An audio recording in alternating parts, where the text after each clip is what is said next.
நெஞ்சங்களுக்கு அன்பான வணக்கங்கள். வெல்கம் டு பாபாஸ் டிப்ஸ். ஹாய் ஃப்ரெண்ட்ஸ், இன்னைக்கு நம்ம ரொம்ப சிம்பிளா மாம்பழ பச்சடி எப்படி பண்றதுன்னு பார்க்கலாம். அதுக்கு தேவையான பொருட்கள் பார்த்துடலாம். ஒரு மாம்பழம் எடுத்திருக்கேன், நல்ல பழுத்த மாம்பழம். இந்த மாதிரி பெரிய பெரிய துண்டுகளாக கட் பண்ணி வச்சுக்கோங்க. தாளிக்கிறதுக்கு 2 மிளகாய் வத்தல், கடுகு, உளுந்தம் பருப்பு, கருவேப்பிலை, 2 ஸ்பூன் சர்க்கரை எடுத்திருக்கேன், ஒரு 1.5 ஸ்பூன் பச்சரிசி மாவு, தேவையான அளவு எண்ணெய், தேவையான அளவு உப்பு, மஞ்சள் பொடி, வத்தல் பொடி. இப்போ இது எப்படி பண்ணுறதுன்னு பார்க்கலாம். சர்க்கரையை நான் ஒரு 3 ஸ்பூன், இந்த ஸ்பூனுக்கு தண்ணி விட்டு இந்த மாதிரி கட்டியாக தண்ணி ஊற்றி கலக்கி வச்சுருக்கேன். இது பாகலாம் இல்லை, ஜஸ்ட் ஒன்று தண்ணி ஊற்றி தான் வச்சா நல்லா கரைஞ்சிருச்சு. இப்போ ஒரு கடாயை வச்சிடலாம். கடாயை வச்சுட்டு கடாய் ஹீட் ஆனதும் எண்ணெய் விட்டுட்டு, எண்ணெய் காஞ்சதும் கடுகு, உளுந்தம் பருப்பு, மிளகாய் வத்தல், கருவேப்பிலை எல்லாம் சேர்த்துடலாம். இப்போ இது கூடவே நம்ம கட் பண்ணி வச்சுக்கிற மாம்பழத்தை சேர்த்துடலாம். இப்போ இந்த மாம்பழம் மூழ்கிற அளவுக்கு தண்ணி ஊற்றலாம். இப்போ இந்த மாம்பழம் நல்லா வேகட்டும்.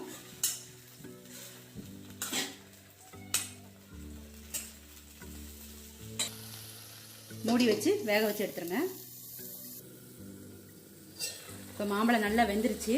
ஃப்ளேம் குறைச்சிருங்க. ஒரு 1/4 டீஸ்பூன் மஞ்சள் பொடி சேர்த்துருங்க. ஒரு 1/2 டீஸ்பூன் மிளகாய் வத்தல் பொடி, தேவையான அளவு உப்பு சேர்த்துடலாம். இப்போ இது கூட நம்ம எடுத்து வச்சிருக்கிற சர்க்கரை தண்ணி சேர்த்துடலாம்.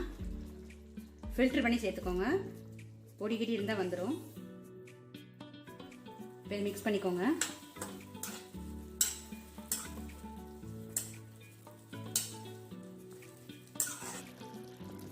இப்போ இதெல்லாம் சேர்ந்து ஒரு கொதி வந்துருச்சு. இப்போ நம்ம எடுத்து வச்சிருக்கிற பச்சரிசி மாவில் இந்த அளவுக்கு தண்ணி சேர்த்துக்கோங்க. இப்போ தண்ணி ஊற்றி கலந்து வச்சுருக்கோம், இது கூட சேர்த்துடலாம். இப்போ இதுவுமே நல்லா மிக்ஸ் பண்ணிடலாம்.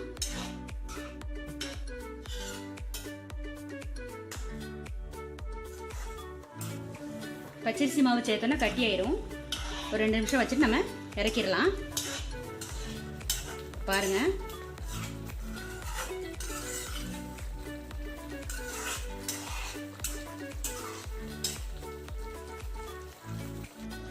அவ்வளவுதான். நம்மளோட மாம்பழ பச்சடி இப்போ ரெடி ஆயிருச்சு.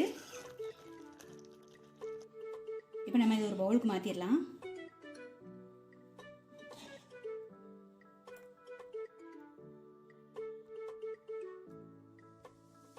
அவ்வளவுதான், நம்மளோட மாம்பழ பச்சடி இப்போ சிம்பிளாக ரெடி பண்ணியாச்சு.